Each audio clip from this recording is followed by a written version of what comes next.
Tell us about the project you've been in the background coaching some guys in, that's sort of opening up fresh ways of communicating to and connecting with people with a Muslim background. Yeah, I think the project you're referring to is a website called kingdom.training. And it was started by a team focusing on some Arab Muslims specifically. And they didn't really have an internet ministry background, interestingly enough, but they were interested in multiplication movements. And so they decided that they needed additional ways besides just the amount of on the ground, personal evangelism, to start to filter for persons of peace. And so they started getting into the media ministry. And as they looked around at sort of best practices and things like that, they found out really there weren't any that they could find that were aimed at creating disciples who multiply and planting churches that multiply. Most of them were geared for conversions, to have converts, and then they would seek to do some follow-up discipleship, but it was more aimed at feeding than at equipping them to feed and, reach others and multiply disciples. So they started looking for ways to do that. And with some starts and stops, as we all have when we're learning something, they ended up falling into some approaches that seemed to be pretty effective. And they had multiple people speaking into that. One unusual one is someone who is educated via the US government. They got a PhD in studying how Muslim fundamentalists would use the internet to not only recruit, but also to train, and then to, kind of multiply cells and so on. And so he happens to be a very serious believer. And so he was able to give them some helpful insights. And then they were receiving, of course, insights from multiplication, practitioners, CPM, DMM practitioners. And so the result is now they have started coaching others who have media ministries how to do this. So essentially, first they make sure they're up to speed on kind of CPM or DMM principles, and kind of cast a vision for how internet can be used as an integral part of helping catalyze these movements. And then they give some special emphasis to extraordinary prayer, which is really where they started. That's where they had their first successes.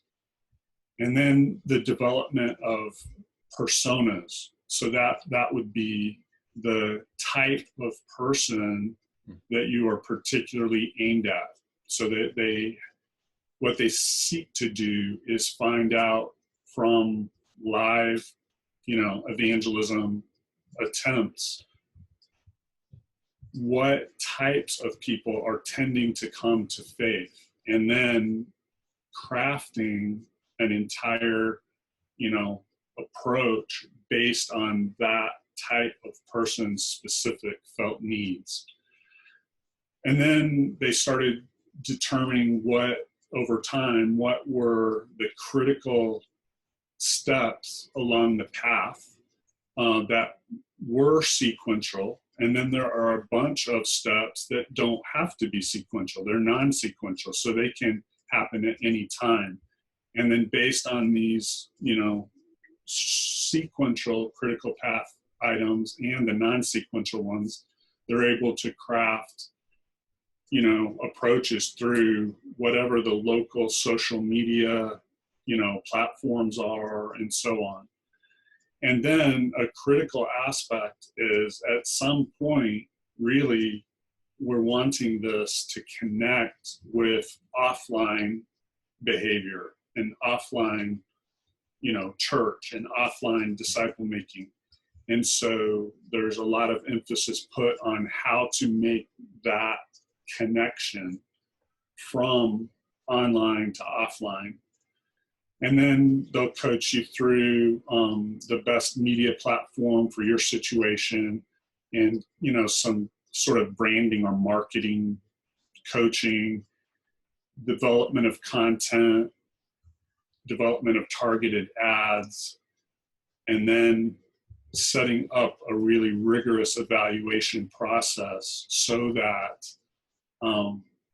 you can, find what's working and adjust what isn't, and then, kind of implement it. So they have an entire course online at that kingdom.training, which walks you through a series of lessons to learn this process. And also, even in the sort of pre-evangelism or evangelism, parts of the process, they're trying to prepare people for these multiplicative behaviors, for, the idea that, for example, that the Bible should impact how we live, even though they're not Christians. They're kind of predisposing them to have that attitude, and that anything you learn spiritually, you really should be passing on to others, and so on.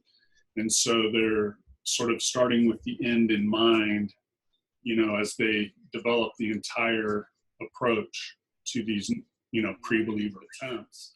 And so they're finding that the people that they're reaching with these targeted ads and then sort of preconditioning like this tends to be far more ready for those personal interactions from field workers, because they're, in a sense, preconditioned and prepared for that to be a fruitful meeting.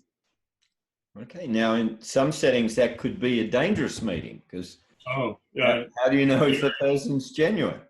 Yeah, all through the Muslim world, that's true.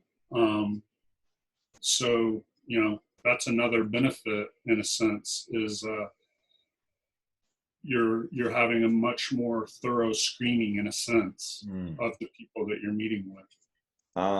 From what you understand, people are coming to Christ, they're learning to follow him, and discipleship and church formation is happening. Yes.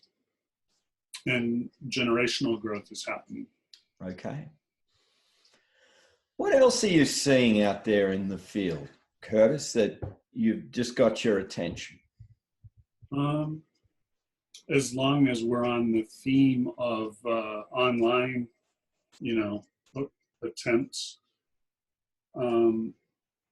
the Zume project is finally starting to get translated into a few more languages. As of this week, a couple more. So right now there's English, Farsi, Thai, and Spanish. And I believe next week Arabic should come online. And then if it's a couple of months till this airs, hopefully there'll be several more languages up. And there are 37 languages targeted. So Zume is an online small group curriculum, essentially. It's introductory movement principles and practices. And so it's set up into 2-hour blocks. There are 10 2-hour lessons. And during those lessons, the participants will view a video or 2 or 3, each one, maybe 5 minutes long. They'll have discussion questions about that. And then they'll have practice time where they implement, what they have just learned. They practice it. So, 1 week they'll go out for a prayer walk. 1 week they'll have an accountability group. 2 or 3 weeks they'll have, the DBS or 3/3 group or T for T group or whatever you want to call it, and so on. And so that there's practice time, discussion time, and then some content. And so it walks them through this process over 10 sessions. Most people do it once a week. And then they develop a 3-month plan, and they're hooked up with a live coach who can, answer any questions and so on, and then go out and implement. And so, our early experience is all in English because that's all we had for that. And, but it's promising. So there are a lot of people who are going through it. And then even people who have never led anyone to Christ or anything are going out, sharing their faith, winning people to Christ, starting groups, and so on. It's a little too early to see how much generational growth there will be from churches planted, but there's already multiple examples of multiple generations of these training groups starting. So I think, there's good potential for that. And the nice thing will be it'll be available in 37 languages. So kind of the idea is it makes training more accessible to more people, because, as a trainer, getting people together, having the time to attend training, it's, hard to get them as much training as you want. And there's even in languages like English or Hindi, where there are a lot of trainers, there's so many people that need to be trained. It's always a little bit of a limitation, having good trainers. And so this, in a sense, helps filter for the people who are really serious about implementation. And then those, more experienced coaches and trainers can focus more of their attention on those people that have sort of, self-filtered. And in a lot of these languages, there aren't many good trainers available. If you get out of the top 4 or 5 languages, it starts getting thin pretty quickly in terms of availability of good trainers. So. And where do people go to learn more about Zume? Yep, that's zumeproject.com.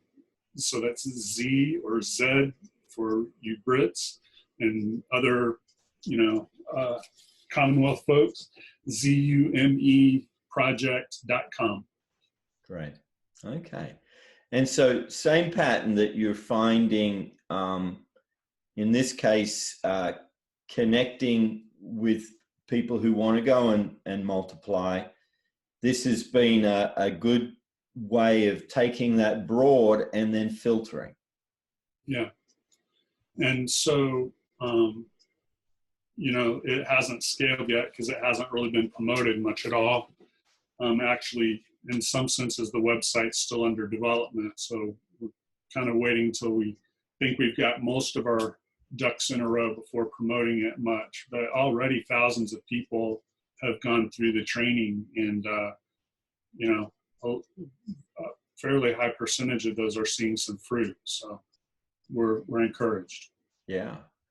So it can't, same with reaching Muslims, it can't just stay online. There's got to be a point at which it gets people out into their community face to face.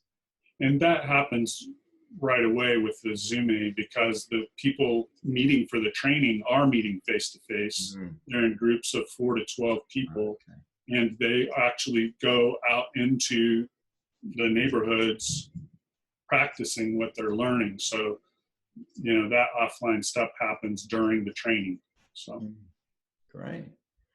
Well, are there any other trends or patterns that you're picking up just as you look across the globe and see what God's doing when it comes to multiplying disciples and churches? Of course, an exciting recent development is the 2414 Coalition. So, many streams that have common roots, if you go back 20 years or whatever, but for a variety of very good reasons have developed, different emphases and, different flavors, as it were, are kind of coalescing into this coalition in order to seek to have multiplicative approaches used as broadly as possible. So specifically, the goal is to engage every people group in every place with a movement approach by the end of 2025. And specifically, we have 65,000 geographic targets and 65,000 people group targets that we're wanting to see engaged by that time. So obviously, that's an extremely aggressive goal. And we're not saying movements will actually be happening by then, but that someone will be using these multiplicative methods in every place, in every people group. And so to find out more information about that, you should go to 2414now.net.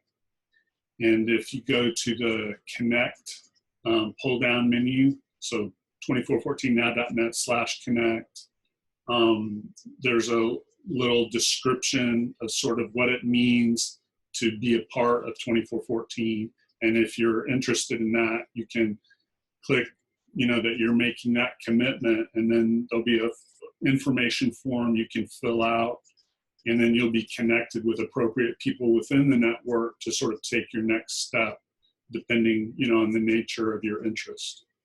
So that's not just for organizations then and mission agencies, it's for individuals who are saying, absolutely. In fact, as you well know, most of the practitioners in the world aren't part of an organization that only does this type of approach. There may be, I'm thinking 5 or 6 agencies where absolutely every person in the organization, that's only what they do, that's all they do. Those organizations are limited, but there are many organizations that have individuals within them, that pursue movements and are practitioners. So it's possible for an organization to join, but for the most part, it's a coalition of individual practitioners. Okay, and that's 2414 now.net, and that's bouncing off Matthew 24:14. That's right. This gospel of the kingdom will be preached as a testimony to all nations, and then the end will come. So, yep. I'm just wondering if you have a story from a field somewhere that has really encouraged you recently, of where there's been a breakthrough.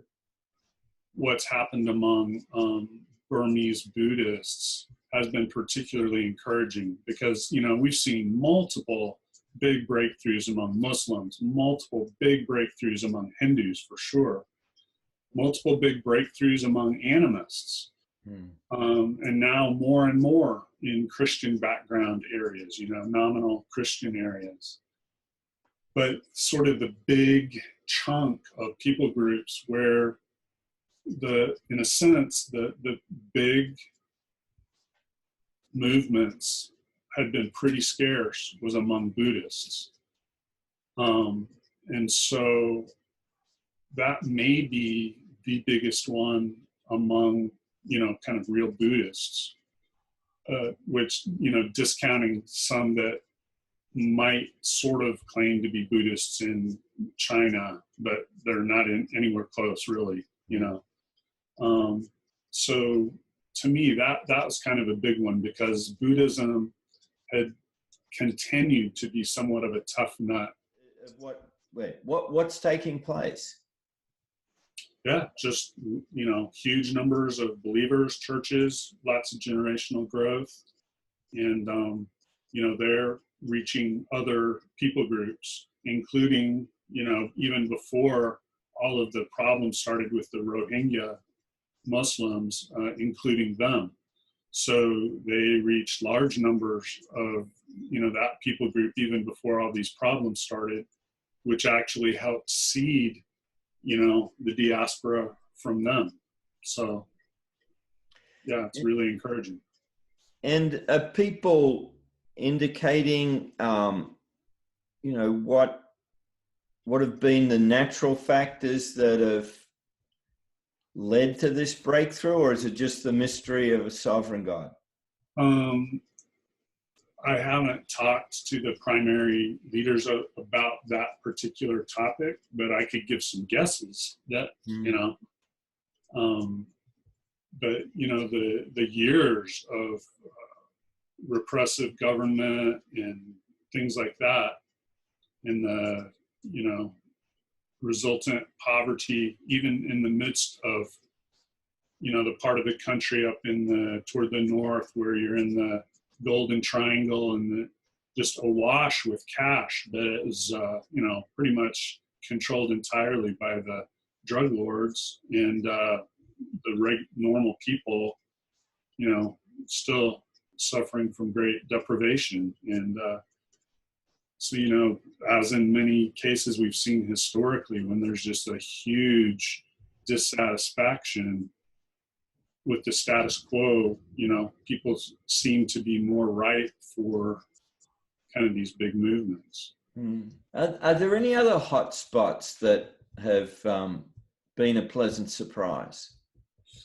Well, I don't know if this is from the Lord, but I think it might be, I'm feeling prompted to talk a little bit about a disappointing spot. Yeah. So, we're all familiar with some amazing movements that have taken place in China. But, over the past more than 10 years, there's been a really significant fragmenting of the major national house church networks. And unfortunately, a byproduct of that has been a lessening of coordination of work, and specifically among some of the unreached and especially the unengaged people groups. So whereas, 12 years ago, say, it looked as if in very short order, all the unengaged groups in China would be addressed, that these movement approaches would be, efficiently spread and all of that. None of that ended up happening because of the severe fragmenting. So in some senses, I think China needs to come back on our collective radar a bit more. Now, obviously, work is far better off in the urban areas, for example, today than it was back then. So, not everything has, been negative, but a lot of the momentum that we thought was there didn't really end up pushing into the darkest corners, to the edges. So that's something that I've noticed lately. Yeah. So there's a challenge then for people outside of China to stay engaged with what's it going to take to reach those unreached people groups. Yeah, I think there is still a role for the outsiders, which I didn't think would be necessary. If you'd asked me that 12 years ago, I would have said, no, we can put our attention elsewhere. But I think they do still need us to some degree to finish, or encourage them to finish that work. Curtis, how long have you been on this journey of pursuing multiplication movements?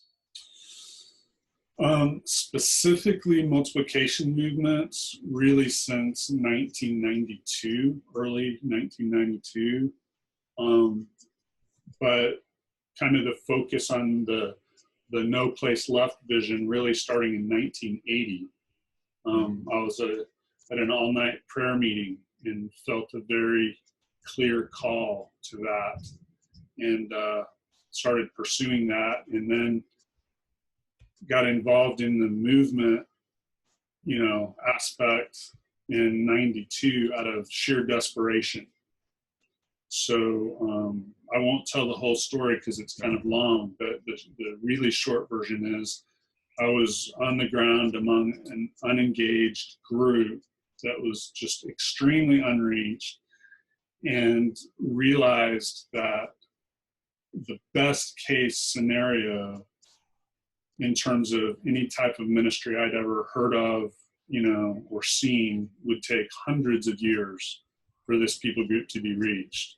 And realized that in multiplication approaches, it could be done in my lifetime. And so determined right then and there that everything I did from that day on would be focused on only things that could multiply disciples or churches. So that's sort of when I really started the multiplication journey. Okay, that's almost 4 decades ago. And as you look back, what have you learned about sustaining that commitment over the long haul? I think mainly it's a matter of, staying in tune with God's heart. He certainly doesn't, lessen his intention and purpose. And so, I think mainly it's staying in tune with him. And how do you do that? Oh, wow. Well, it's hopefully many of the things that, all practitioners equip every believer in, So the self-feeding, aspects. So on that, I promote people being in accountability groups that each week are reading or listening to large quantities of scripture, and then each day picking a subset of that to focus on in terms of, application, passing it on to others, praying about it and so on, as well as what happens in the house church,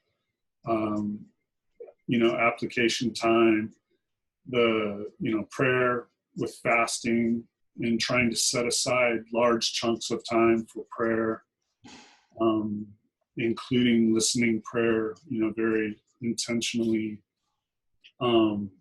having regular accountability for just life issues, as well as kind of multiplicative practices, with an accountability partner, weekly or close to weekly, prayer walking, just to keep seeking to grow in my ability to pray without ceasing, which is really what you're seeking to do while you're prayer walking. And, continuing to condition myself to try to make that a constant, attitude or habit or posture. The, body life aspects, all the one another's and functioning, in teams with people with varying gifts. And one thing I've been trying to, not only for myself, but really focusing on recently, is preparation to recognize and respond well to persecution and suffering for the sake of Christ. I believe there's more in Scripture about God growing us through that than about how he does through prayer or Scripture or body life or any other thing. There's more in Scripture, but yet we tend to just look right over it. So I recently did a series of blog posts on 40, which is not nearly all of them, but 40 passages that talk about that. And then I've put together a little short kind of self-guided persecution training, and it's more designed to help because where I'm living now is more designed to help Westerners, but it could be helpful for people in heavily persecuted areas too, but with very slight adaptation. So trying to learn, every year to respond better to suffering the Lord does allow, and capitalize on the benefits that he intends to bring through that. I think another aspect is continually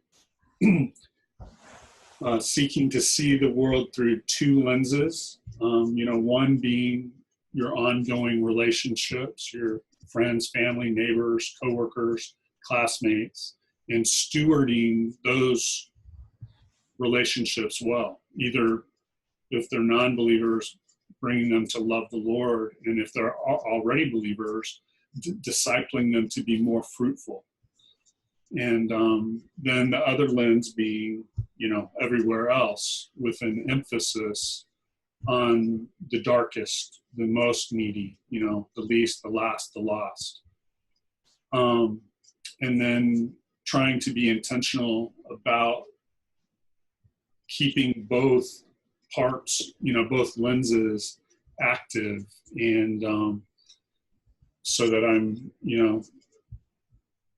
focusing on both further discipling those that I've already, been working with, and keeping a foot in the harvest, because if you ever completely withdraw from one of those, no matter what your gift is, you will become ineffective over time. You have to keep a foot in both worlds. And we're called to do that. Now, some people are called and gifted where they're putting more weight, on one side than the other, which is fine, and more emphasis and all of that. But we must never, detach from either world, no matter what our calling or gifting is. And I think that's important to maintaining focus over, decades. Great.